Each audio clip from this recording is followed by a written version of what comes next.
Hello student, आज हम लोग क्लास 9 का एक्सरसाइज 6.2 सॉल्व करने जा रहे हैं। चलिए शुरू करते हैं। पहला question, in the given figure find the value of x and y and then show that A B parallel to C D. ये आपका फिगर दिया है क्वेश्चन में। हमको क्या करना है, एक्स और वैल्यू आई की वैल्यू फाइंड करना है और हमको दिखाना है क्या ए बी और सी डी दोनों क्या पैरेलल लाइंस है। ठीक है, तो देखिए अगर हम एक्स की बात करें, एक्स और 50 ये दोनों एंगल मिलकर क्या बनता है, हमारा लीनियर पेयर एंगल बनता है। ठीक है, लीनियर पेयर एंगल की प्रॉपर्टी क्या होती है, sum of the adjacent angle is 180 degree.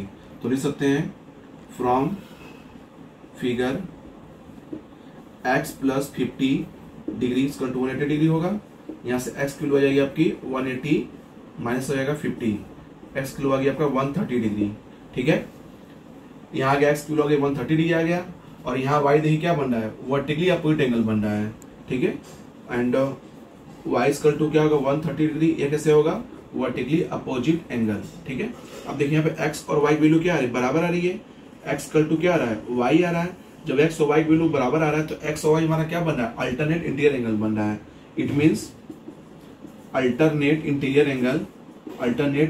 Angle are equal, ये इक्वल हो रहे हैं।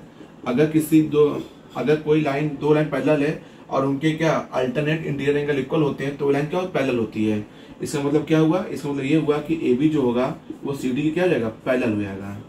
ठीक है, ये आपको प्रूफ करना था, ये हो गया प्रूफ। ठीक है, okay, thank you. Second question दे रहा है, in the given figure A B parallel to C D and C D parallel to E F and Y ratio Z equal to 3:7। हमको फाइंड करना है वैल्यू ऑफ एक्स। ठीक है, तो हम क्या करते हैं, जहां पर ये कट कर रहा है ए बी को ट्रांसवर्सल कट कर रहा है, यहाँ पर पॉइंट एम नाम दे देते हैं, इस नाम देते हैं एन दे देते हैं। ठीक है, तो देखिए फिगर में क्या बोल रहा है, ए बी जो है सी डी पैरेलल है और सी डी क्या ई एफ पैरेलल, तो ए बी क्या होगा, ई एफ के पैरेलल हो जाएगा। ठीक है, पहले लेट कर लेते हैं हम लोग क्या, let angle Y and Z are in ratio ले लेते हैं हम लोग क्या 3a एंड 7a। ठीक है, ऐसा रेशियो ले लेते हैं।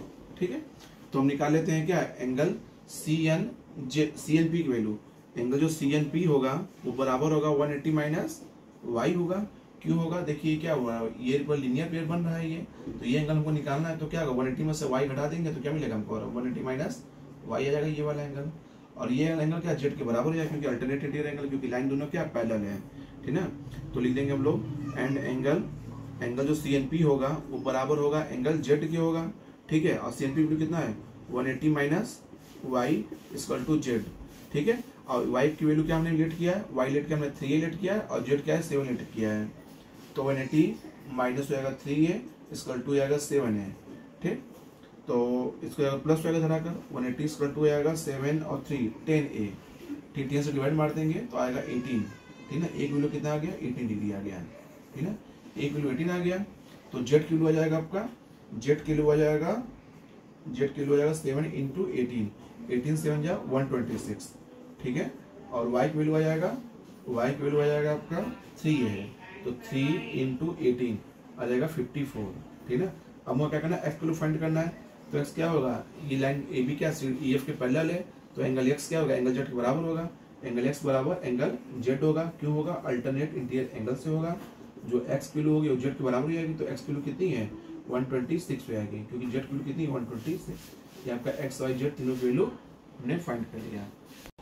क्वेश्चन नंबर 3 में आपसे पूछा जा रहा है कि ए बी जो है पैरेलल टू सी डी है। ए बी क्या है, सी डी के पैरेलल है और ई एफ क्या है, सी डी परपेंडिकुलर है। जो ई एफ लाइन है वो सी डी पर परपेंडिकुलर मतलब 90 डिग्री बना रहा है। हमको फाइंड करना है क्या, और दिया है जी ई डी, ये पूरा एंगल दिया है आपका 126 डिग्री दिया हुआ है।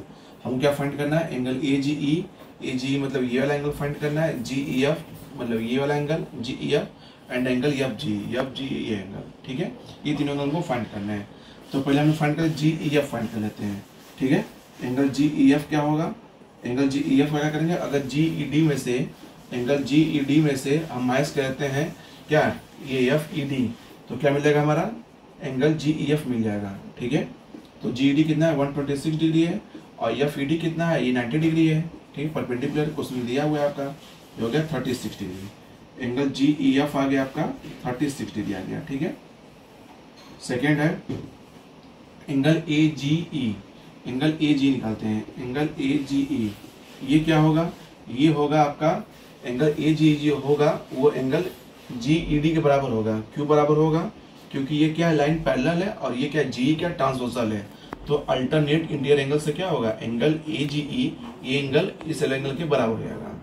ठीक है, तो लिख देंगे angle AGE equal to GED कितनी है, 126 डिग्री हो जाएगा, 126 डिग्री। ये आपका सेकंड आंसर आ जाएगा। थर्ड वाला पूछ रहा है आपसे एंगल EGF या FGE कुछ भी कहिए।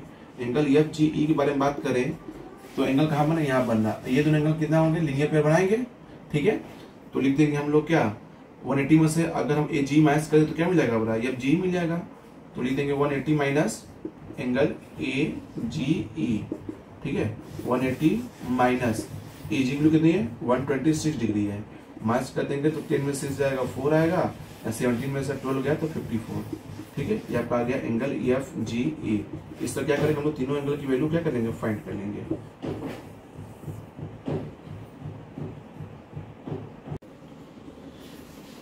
क्वेश्चन 4 में आपसे पूछ रहा है कि if PQ parallel to ST, PQ क्या है, ST लाइन के पैरेलल है, और PQR दिया 110 डिग्री दिया हुआ है, और एंगल RST ये दिया 130 डिग्री। तो हमको फाइंड करना है एंगल QRS, ये हमको वैल्यू फाइंड करनी है। ठीक है, इसमें एक थोड़ा कंस्ट्रक्शन करते हैं। क्या करते हैं कंस्ट्रक्शन ये करते हैं कि हम लोग क्या करते हैं, draw a line AB parallel to PQ। ठीक है, एक लाइन ड्रा कर देते हैं यहाँ से कंस्ट्रक्शन में, जो कि PQ के पैरेलल हो। अब ये PQ के पैरेलल होगा तो ST के पैरेलल होगा, ठीक ना, इट ऑब्वियस।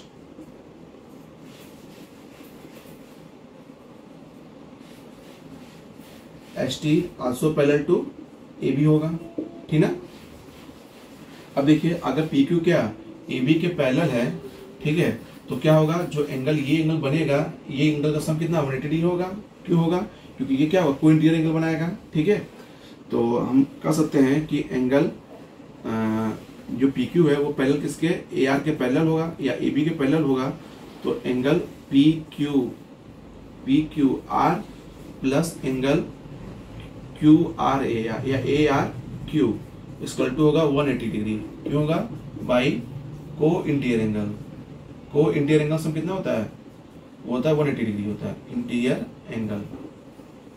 ठीक है, जैसे कोई लाइन, ऐसा कोई लाइन है, ये ट्रांसवर्सल है, तो इस एंगल और इस एंगल सम कितना होता है, 180 डिग्री होता है। ठीक है, इसी बोलते हैं को इंटीरियर एंगल।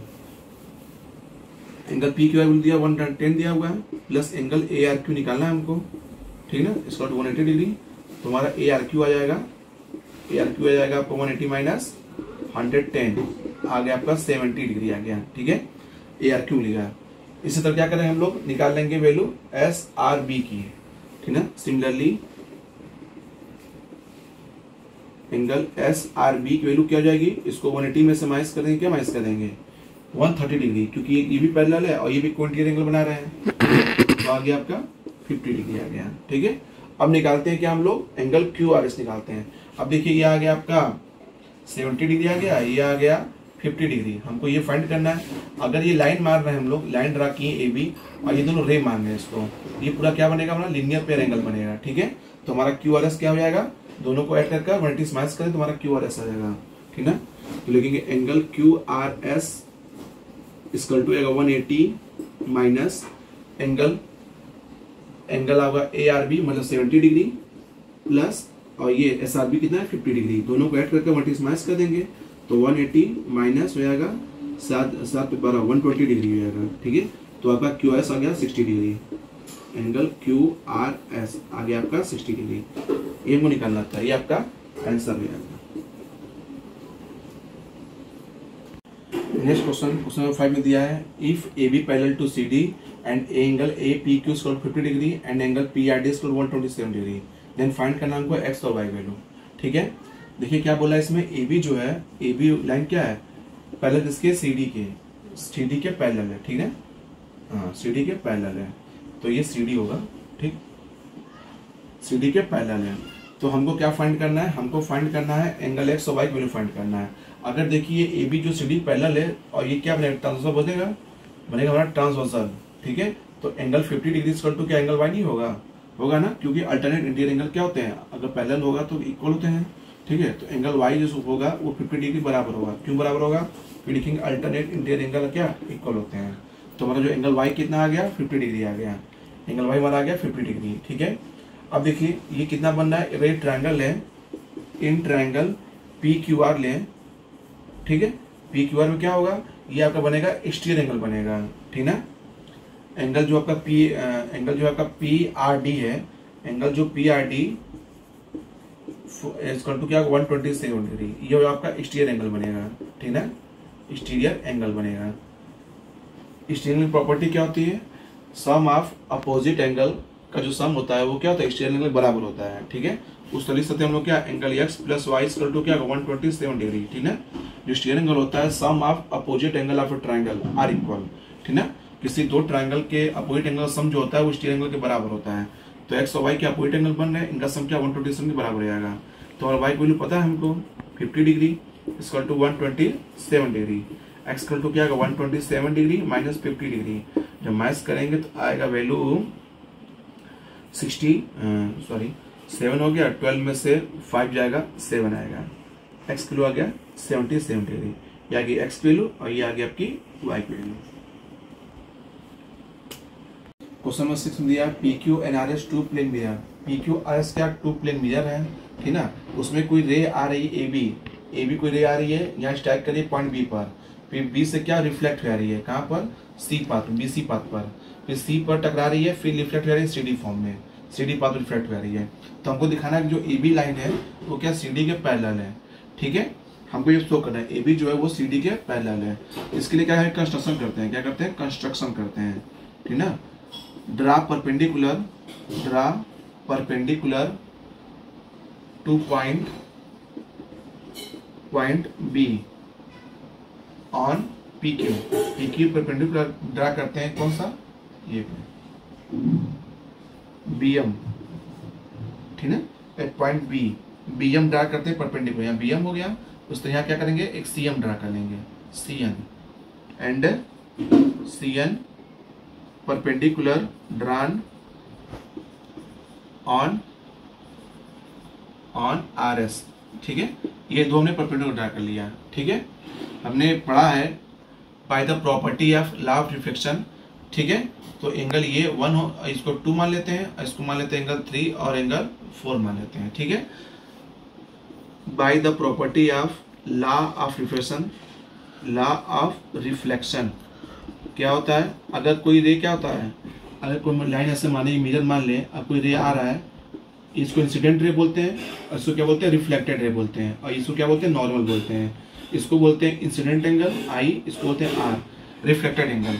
तो एंगल आई जो होता है एंगल आर से क्या होता है, आर के बराबर होता है, तो एंगल आई इक्वल टू का एंगल आर हो जाता है, ठीक है। इसको बोलते हैं कि लॉ ऑफ रिफ्लेक्शन बोलते हैं। तो सेम यहाँ प्रोसेस हो रहा है, ये क्या रिफ्लेक्टेड रे और ये क्या रिफ्लेक्टेड रे है, तो ये एंगल 1 क्या एंगल 2 के बराबर रहेगा, angle 1 equal to angle 2, equation क्या बन जाएगा 1 बन जाएगा, और एंगल 3 और एंगल 4 के बराबर हो जाएगा। अब यहाँ क्या हो जाएगा, ये तो आपका क्या हो जाएगा इंसिडेंट रे हो जाएगा, और ये आपका रिफ्लेक्टेड रे हो जाएगा। तो इस तरफ 3 क्या होगा एंगल 4 के बराबर होगा, एंगल 3 इक्वल टू एंगल 4 है क्वेश्चन नंबर 2। फ्रॉम इक्वेशन 1 हम लिख सकते हैं angle 1 plus angle 2 equal to angle 2 plus angle 2, ठीक है। लिख सकते हैं हम लोग एंगल 1 और 2 का जो सम होगा, एंगल 1 में क्या एंगल 2 जोड़ दिया, एंगल 2 में फिर एंगल 2 जोड़ दिया, ठीक है। ये हो गया, तो ये हो गया आपका angle 1 plus angle 2 equal to twice of angle 2 हो गया, ठीक है। ये बन गया आपका क्वेश्चन नंबर हो गया 3 हो गया, ठीक है। और हम जानते हैं जो एम बी एम और क्या है सी एन क्या है पैरेलल है, बी एम और सी एन क्या है पैरेलल होगा क्योंकि परपेंडिकुलर है। तो एंगल 2 जो होगा वो बराबर होगा एंगल 3 के होगा, क्यों होगा अल्टरनेट इंटीरियर एंगल से होगा, ठीक है। तो एंगल 1 प्लस एंगल 2 की जहां रख देंगे हम ट्वाइस ऑफ एंगल हो जाएगा 2 के यहाँ पर रख देंगे 3, एंगल हो जाएगा 3 हो जाएगा, ठीक है। ऐसा लिख सकते हैं हम लोग यहाँ पर। फिर हम लिख सकते हैं इसी तरह, और एंगल 3 क्या आपका एंगल 4 के बराबर है, एंगल 3 क्या है एंगल 4, तो इसको 2 बार लिख सकते हैं हम लोग, angle 1 plus angle 2 equal to हो जाएगा एंगल 3 प्लस एंगल 3, ठीक है। एंगल 1 प्लस एंगल 2, एंगल 3 को छोड़ देंगे और एंगल 3 को चेंज कर देंगे किससे, एंगल 4 से रिप्लेस कर देंगे, एंगल 4 से रिप्लेस हो गया। अब देखिए एंगल 1 और 2 क्या बन गया आपका, एंगल ए बी सी बन गया, एंगल ए बी सी बन गया, और एंगल 3 और 4 क्या बन गया, बी सी डी बन गया, एंगल बी सी डी बन गया। अगर एंगल ए बी सी जो है वो एंगल बी सी डी के बराबर होगा तो क्या कर सकते हैं हम लोग, कह सकते हैं कि अल्टरनेट इंटीरियर एंगल क्या हो जाएगा, इक्वल हो जाएगा। देखिए इसका जेड बन रहा है ना, यहाँ पर क्या जेड बन रहा है, जेड बन रहा है तो और ये एंगल क्या इसके इक्वल आ रहा है, तो मतलब क्या जाएगा, ए बी जो लाइन होगा वो क्या सी डी के पैरेलल होगा और बी सी क्या होगा, ट्रांसवर्सल होगा। तो लिख सकते हैं क्या, यहाँ से लिख सकते हैं हम लोग क्या, ए बी जो होगा वो पैरेलल होगा किसके, सी डी के पैरेलल होगा। ये हमको क्या करना था, प्रूफ करना था, जो हमने क्या कर दिया, हमने प्रूफ कर दिया। ओके स्टूडेंट, क्वेश्चन दिया है पी क्यू जो है एस आर के पैरेलल है और angle M X Q equal to 135 है, ये 135 दिया हुआ, और एंगल एम वाई आर ये दिया 40 डिग्री। तो हमको फाइंड करना है एंगल एक्स एम वाई, हमको ये एंगल फाइंड करना है एक्स एम वाई ये एंगल, ठीक है। इसके लिए कंस्ट्रक्शन करते हैं हम लोग। कंस्ट्रक्शन में क्या करेंगे, कंस्ट्रक्शन में करेंगे ड्रा और line A B which is passes through M, which is passes through M, M से पास करेंगे, ठीक है। तो क्या करते हैं, एक लाइन ड्रा करते हैं, ठीक है, इसका नाम ए बी रख देते हैं नाम, ठीक है। तो क्या होगा, ये लाइन क्या है, और ये लाइन जो ए बी है वो पैरेलल किसके है, किसके पैरेलल है, पी क्यू के पैरेलल है, एंड ए बी जो है वो किसके पैरेलल है, आर एस के भी पैरेलल है, ठीक है, दोनों के पैरेलल है ये लाइन, ठीक है। तो हम निकाल लेते हैं क्या, एंगल एक्स एम बी, तो एंगल एक्स एम बी कितना होगा, ठीक है, एंगल एक्स एम बी हो जाएगा आपका 180 माइनस 135, क्यों होगा, क्योंकि ये क्या होगा, ये इंटीरियर एंगल बनेगा, कोई इंटीरियर एंगल, ठीक है। तो इसका सम कितना होगा, 180 डिग्री होगा, ठीक है। तो 180 माइनस करें तो ये वाला एंगल मिल जाएगा हमारा, तो आएगा 5 आएगा, यहाँ आ जाएगा 17 में से 13 गया 4 आ गया, 45 डिग्री आएगा। उस पर क्या निकालेंगे हम लोग, एंगल निकालेंगे Y M B, angle Y M B निकालेंगे हम लोग। ये भी क्या होगा, 180 माइनस कितना हो जाएगा, Y M B, sorry Y M B जो होगा, वाई एम बी ये हो जाएगा आपका, वाई एम बी जो होगा ये 40 डिग्री है, क्यों होगा, क्योंकि ये अल्टरनेट इंटीरियर एंगल बन रहा है, ठीक है। तो जाएगा 40 डिग्री रहेगा, ठीक है। अब क्या करें हम लोग, एंगल निकालेंगे एक्स एम वाई निकालेंगे, एंगल एक्स एम वाई निकालेंगे, क्या करना पड़ेगा, दोनों को हमको ऐड करना पड़ेगा। तो ऐड कर देंगे हम लोग, क्या ऐड कर देंगे, ये 45 डिग्री और 40 डिग्री, या 45 ये 40 ऐड कर देंगे हम लोग, 45 डिग्री प्लस 40 डिग्री आ गया आपका 85 डिग्री। ये हमारा एंगल एक्स एम वाई आ जाएगा, ये आपका रिक्वायर्ड आंसर रहेगा।